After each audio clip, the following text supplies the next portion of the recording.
Hi, I'm John Persinos, Editorial Director of Investing Daily, with a video presentation for Monday, June 5th. To view our full range of trading services and publications, visit our website at investingdaily.com.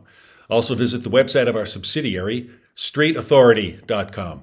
We're witnessing a hated bull market. Stocks keep rising, but Wall Street still seems perturbed. The gloomsters keep warning us that maybe we're in a bear market rally, that the surge of the NASDAQ means we're heading for a tech wreck, that inflation is still too sticky, that the artificial intelligence boom is an echo of the ill-fated dot-com boom of 1999. The dire predictions go on and on. Perhaps what galls the pessimists the most is that the stock market has the temerity to keep rising despite signs of an impending recession. Let's examine the data to see why this unloved rally keeps going. Job growth picked up steam in May, although the lagging effect of higher interest rates is likely to soon slow the pace of that growth. The U.S. Department of Labor reported last Friday that 339,000 new payrolls were added last month, roughly double the consensus expectation and up from the previous month. This was the best month of hiring since the gain of 472,000 in January and a modest reacceleration over the last several months, despite recessionary headwinds. The headline unemployment rate rose to 3.7%, still the lowest since 1969. The mixed data that show job growth with a rise in unemployment indicates that the job market stands on the cusp of a slowdown, which would be disinflationary. Other reports confirm the countervailing forces that are keeping the labor market in check.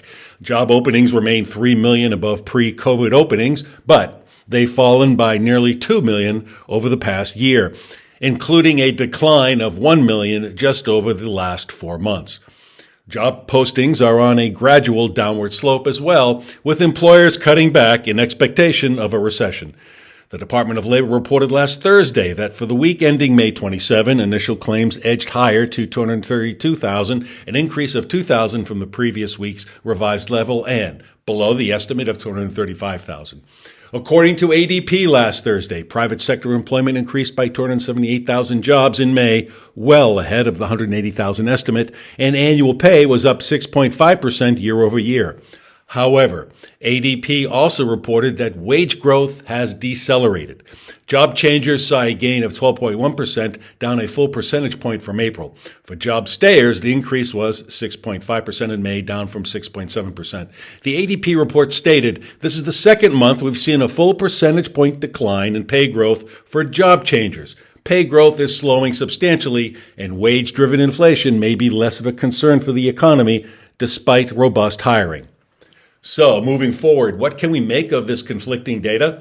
The upshot is this. The jobs market remains healthy, but the data counter fears of a wage price spiral. The economy is slowing sufficiently to cool inflation, but it's not on the verge of cratering. That's good news for stocks. The data help explain why the major indices have surged so far this year, despite headwinds such as the continuing Russia-Ukraine war, elevated interest rates, and an impending recession. During the past holiday-shortened week, we witnessed a relief rally after Congress and the White House reached an agreement on the federal debt ceiling. Take a look. The Dow Jones Industrial Average rose 2%, the S&P 500 rose 1.8%, and the tech-heavy NASDAQ rose 2%. The 10-year Treasury yield slipped 0.1%. Last week's equity surge was broad-based, a good sign because we've witnessed bad breadth lately due to a divergence between the technology sector and the overall market. The mania over AI has boosted the NASDAQ, but the New York Stock Exchange advanced decline line has slipped. However, market leadership is starting to broaden. Some analysts fear that we're seeing a tech bubble about to burst, akin to the internet-fueled boom and bust of 1999. However, the difference this time around is that the 1999 bubble was largely driven by rampant speculation in unprofitable companies, whereas the AI bonanza is largely fueled by hugely profitable mega-cap stalwarts. Mentions of AI during the quarterly earnings calls for tech behemoths Alphabet, Facebook parent Meta Platforms, Microsoft, Amazon, and Apple rose exponentially compared to the same quarter a year ago. We'll see if big tech's rally eventually spreads to the broader market and officially pulls the Dow and S&P 500 out of bear territory.